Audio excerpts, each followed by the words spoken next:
अस्सलाम वालेकुम, क्या हाल चाल। उम्मीद करते हैं कि आप खैरियत से होंगे। हमारी दुआ है कि आप हमेशा खुश रहें, हंसते और मुस्कुराते रहें और इसी तरह हमें अपना प्यार दिखाते रहें। बिल्कुल जी, मेरा नाम मुअज़्ज़म अली, मैं तारक महमूद, मैं मोहम्मद यूसुफ। तो आज हम जिस वीडियो पर रिएक्ट करने जा रहे हैं, वीडियो का टाइटल है एनिमल्स इन मैथोलॉजी कामादीनो एपिक फुल एपिसोड। तो कामादीनों के बारे में आपको पता ही होगा। तो हिंदू धर्म में ये काफ़ी जानवर हैं, उनको देवता माना जाता है। वीडियो देखते हैं और अपना भी ऑन कर देंगे। कौन ऑन करते हैं जी? एक कृषि प्रधान देश होने के नाते भारत का प्रकृति और इसमें मौजूद विभिन्न प्राणियों से नजदीकी संबंध रहा है। ये नजदीकी संबंध हमारे दैनिक जीवन में उनका योगदान और एक आध्यात्मिक गुरु का स्वरूप, ये सभी बातें मिलकर एक रहस्यमयी सह अस्तित्व का निर्माण करती हैं। वे लोक कथाओं और हमारी रोजमर्रा की जिंदगी दोनों में एक साथ मौजूद हैं। इतिहास, प्रकृति और मानवता का ऐसा संगम बहुत कम ही देखने को मिलता है। भारतीय संस्कृति में गाय सिर्फ पूजनीय ही नहीं बल्कि प्रतिष्ठित भी है। उसके जो 3 रूप हम देखने वाले हैं वो है कामधेनु, नंदी और पौंड्रक। सबसे पहले हम जानेंगे कामधेनु के बारे में। वो गौ ही है जिससे हमारी सभी इच्छाओं और मनोकामनाओं की पूर्ति होती है। ये समुद्र मंथन से जन्मी और 7 देवताओं द्वारा ग्रहण की गई थी। ये वही 7 देवता है जिनसे आसमान में सप्तऋषि नक्षत्र बना है। रावण पर विजय प्राप्त करने वाले कर्तवीर अर्जुन की सेना का पेट इसी ने भरा था। वो सभी गायों की माता है और उसे सुरभि, सबल, अदिति तथा कामधुआ भी कहते हैं। तुम्हें पता है कामधेनु को किसने बनाया था? हाँ, वैशाख महीने के पहले दिन ब्रह्मा ने गाय की रचना की थी। इसे चाहने वाले ग्वाले इस पवित्र जीव के खुर और सींग को रंगों से सजाते हैं। इसी नदी में पूरे रस्मो रिवाज से नहलाया जाता है और बच्चों को गाय के नीचे से ले जाने की भी परंपरा है। गाय के भाग्य और आशीर्वाद से किसी अपशगुन को टालने के लिए ही ऐसा किया जाता है। क्या तुम जानते हो कि गाय और वेदों में भी संबंध है? हाँ, गाय के 4 पैर हिंदुओं के 4 वेदों के प्रतीक है। उसके शरीर के हर हिस्से का एक मतलब है। जैसे सींग देवताओं का प्रतीक है, मुख सूर्य और चंद्र का, कंधे अग्नि का और मजबूत पैर हिमालय का प्रतीक है। देवताओं से उसका संबंध अनूठा है क्योंकि वो स्वयं तो पूजनीय है, साथ ही अवतारों की भक्त भी है। वो दिव्य हिंदू माता या देवी है। उसके ऊर्जा चक्र में शामिल हैं ब्रह्मा, विष्णु, शिव, अग्नि और वायु। भगवान कृष्ण, देवी दुर्गा, लक्ष्मी और काली के भी इस ईश्वरीय प्राणी के साथ करीबी संबंध है। हाँ, और इसके अलावा कामधेनु धर्म की भी प्रतीक है। दुनिया के पहले सत्य के काल सतयुग में वो अपने 4 पैरों पर स्थिर खड़ी थी। कम उत्कृष्टता वाले दूसरे युग यानी त्रेता युग में वो 3 पैरों पर खड़ी थी। कम और खत्म हो रही उत्कृष्टता वाले तीसरे युग यानी द्वापर युग में वो सिर्फ 2 पैरों पर स्थिर खड़ी थी और विनाश के चौथे और वर्तमान युग यानी कलयुग में वो सिर्फ 1 पैर पर खड़ी है। गौ का दूसरा पौराणिक स्वरूप है नंदी, जो स्वयं एक देव है। उसे प्राचीन काल का बैल माना जाता है, आनंद का देव नंदकेश्वर। उसे बैल के सिर वाले एक पुरुष के रूप में भी दर्शाया गया है। फूलों तथा आभूषणों से सजा नंदी उर्वरता और परिपूर्णता का प्रतीक है। नंदी इंसान और भगवान शिव के बीच एक कड़ी है। भगवान शिव का यह रक्षक उनके करीब करीब हर मंदिर में नजर आता है। उसे शिव का द्वारपाल भी कहा जाता है।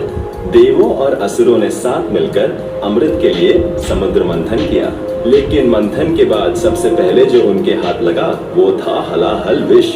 दुनिया की रक्षा के लिए भगवान शिव ने विष को अपने हाथों में लिया और उसे पी गए।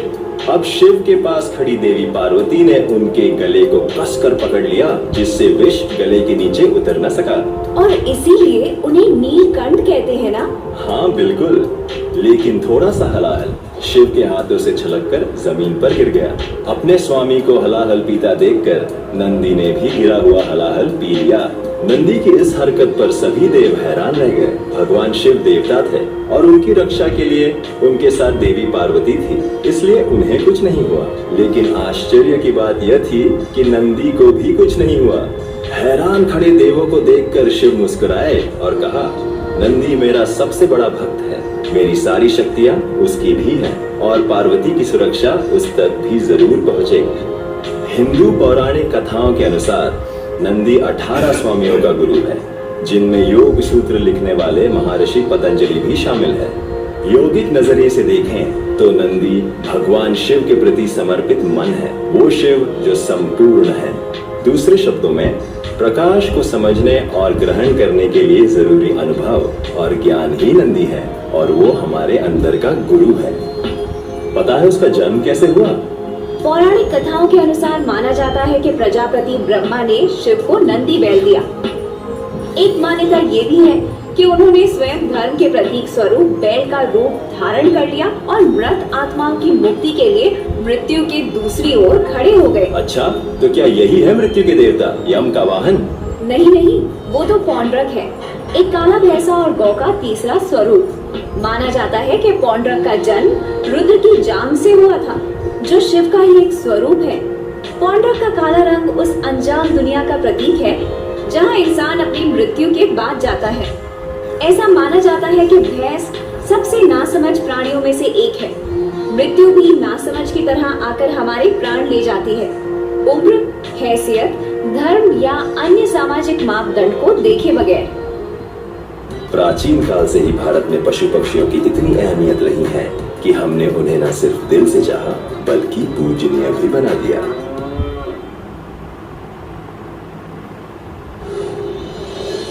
Like, share, subscribe and click on the bell icon to never miss an update from Epic. चलें जी, वीडियो ख़त्म हो गई और इंटरेस्टिंग थी वीडियो।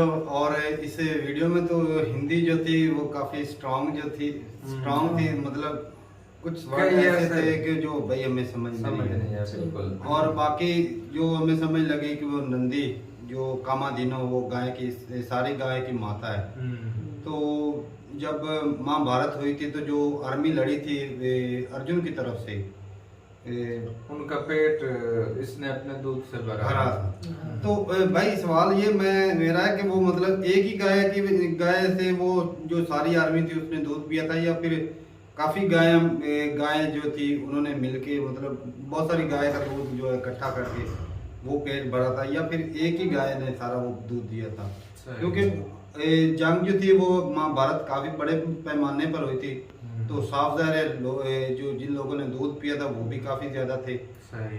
और बाकी जो ये बनाई है ब्रह्मा जी ने गाय, तो इसके जो नंदी है वो भी इसकी है, और भैंस भी है वो भी इसके ही एक है, तीसरा है। अच्छा, वो जो समंदर से वो क्या निकाला था, वो जहर क्यों निकाला गया, मतलब फिर उन्होंने उसे क्यों पिया, और एक देवी ने उनके मतलब गले से नीचे नहीं उतरने दिया, रोक लिया उसे वहां पर।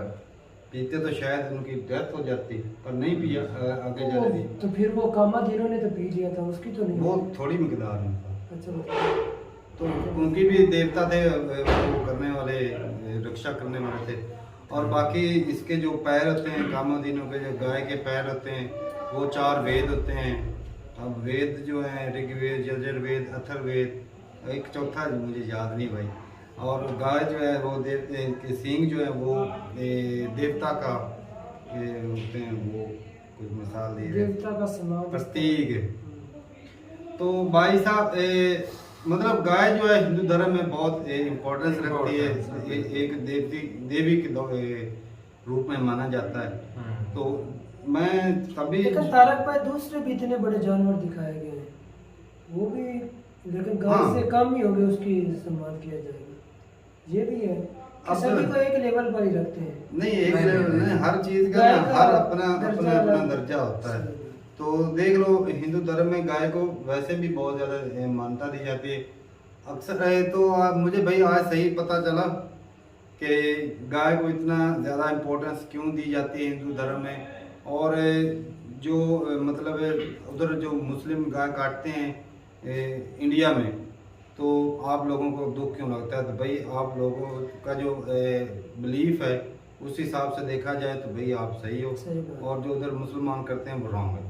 तो तारक तो भाई मैंने मुसलमानों ना का भी तो बिलीफ हाँ, है ना, वो- मतलब उनका अपना बिलीफ है और इनका अपना मतलब बिलीफ, एक- हाँ बिलीफ में डिफरेंस डिफरेंस, है। हाँ बिल्कुल सही है, मैं बिल्कुल ऐसा नहीं कि मुस्लिम जो है उनको चिढ़ाने के लिए करते हैं, मुस्लिम्स का अपना बिलीफ सही है, बात है। उनका अपना बिलीफ है। लेकिन ये सब ये भी देखा है, बंदा एक जगह पर हम जो अगर हम पाकिस्तान में रहते हैं, हम काटे ना गाय तो हमें कोई बात नहीं करता, चलो सही। कोई बुरा लगता होगा उनको, लेकिन हमें कोई बात करता है नहीं करता। अब एक भाइयों की तरह रह रहे हो, अगर कोई मुस्लिम नमाज पढ़ता है या कोई इबादत करता है तो उसकी जिसमें मतलब उसका बिलीफ है, उसको अगर कोई तंग करता हट करे तो फिर तो वो ज्यादती बनती है। सही है। तो ये बात मैं कर रहा हूँ, बाकी जो है हर धर्म का अपना बिलीफ है।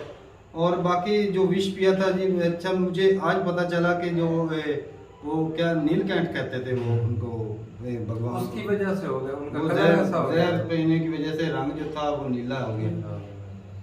तो अच्छा लगा भाई देख के। और भी कोई ये भाई साहब ने ये बड़े अरसे से भेजी हुई थी वीडियो, और सच तो तारक भाई मैं सोशल मीडिया पर देख रहा था, वो एक टीम बनी हुई है कि वो हिंदू भाई है, मेरा ऐसा ख्याल है, जो गाय हो जाती है ना लागर दूध देने के काबिल है तो उनको लोग छोड़ देते हैं, वो ना कुछ खा पी भी नहीं सकती, उनको खिलाता है पिलाता भी कोई नहीं। वो टीम जो है ना वो देखती है, जिधर भी देखते हैं ना इस तरह के गाय जानवर वो उठाते हैं, और उन्होंने स्पेशल मशीन बनाई हुई है, उनको ना उठा लेते हैं और ले जाते हैं और उनकी सेवा करते हैं, उनको तंदुरुस्ती मतलब उनकी केयर करते हैं। केयर करते हैं। और कुछ लोग मैं हैं भाई बड़े appreciate उनको हैं, करता बड़े हैं हूँ। भाई, ऐसे बड़े हैं। और कुछ लोग हैं भाई, अब देखा जाए तो कुछ लोग जो हैं वो बातें बड़ी बड़ी करते हैं लेकिन उस पर अमल नहीं कर पाते। अब कुछ लोग जो हैं वो गाय को माता मानते हैं, लेकिन देखिए एक क्योंकि भाई हम किसान हैं तो हमें इतना नॉलेज है कि हमने भी गाय रखी थी भाई, सही बात। और इतना पता है कि भाई जब गाय दूध देती है ना तो चलो एक बंदा बिजनेस के लिए रखता है गाय, जब तक दूध देती है तो उससे हमारे यहाँ फायदा होता रहता है। उसके बाद जब दूध देना बंद हो जाती है, जब बूढ़ी ज्यादा हो जाती है तो वो बिल्कुल फायदा नहीं देती। अब वेली को पट्टे वो चारा खिलाना तो वो भाई मुश्किल हो जाता है आम बंदे के लिए।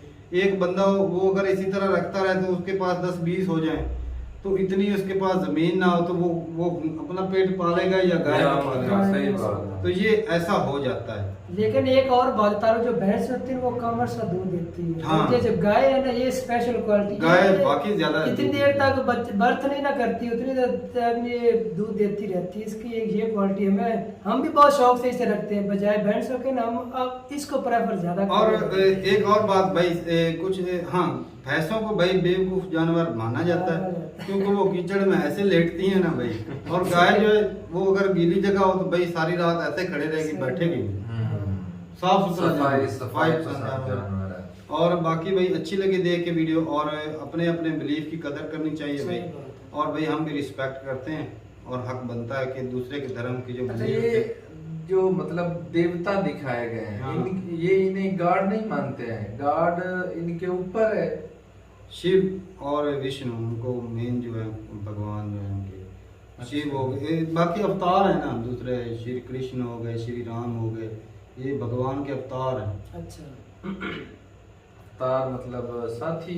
अवतार मतलब उनका अपना रूप, वो अपना रूप भेजते हैं। जिस तरह हम तो बोलते हैं कि नबी आता है, तो हिंदू धर्म में है कि वो अवतार आते हैं, इंसान का रूप लेकर भगवान धरती पे आता है, उनका ये मानना है। अच्छा, तो हम मानते हैं कि वो नबी हैं और वो मानते हैं कि वो भगवान खुद आए हैं अपना किसी निशानी और के रूप रूप में। में। हाँ, तो ये होता है। तो ठीक है भाई, अपनी राय जरूर बताइए कमेंट सेक्शन में। और भी बहुत सारे ऐसे जानवर हैं जिनको बहुत ही ज्यादा रिस्पेक्ट दी जाती है हिंदू धर्म में, मसलन मोर बजरंग, था, एलिफेंट थी उसके अंदर, हाँ बिल्कुल, शेर वगैरह भी था, जो हनुमान थे उनकी शक्ल जो थी वो बंदर की थी। बंदर। और एक और है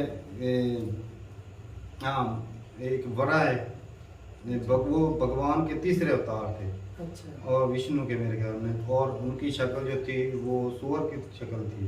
अच्छा, हाँ, सुअर का। हाँ, तो भाई बहुत सारी ऐसी चीज़ें हैं हिंदू धर्म में, और भाई इस वीडियो से काफ़ी कुछ सीखने को मिला।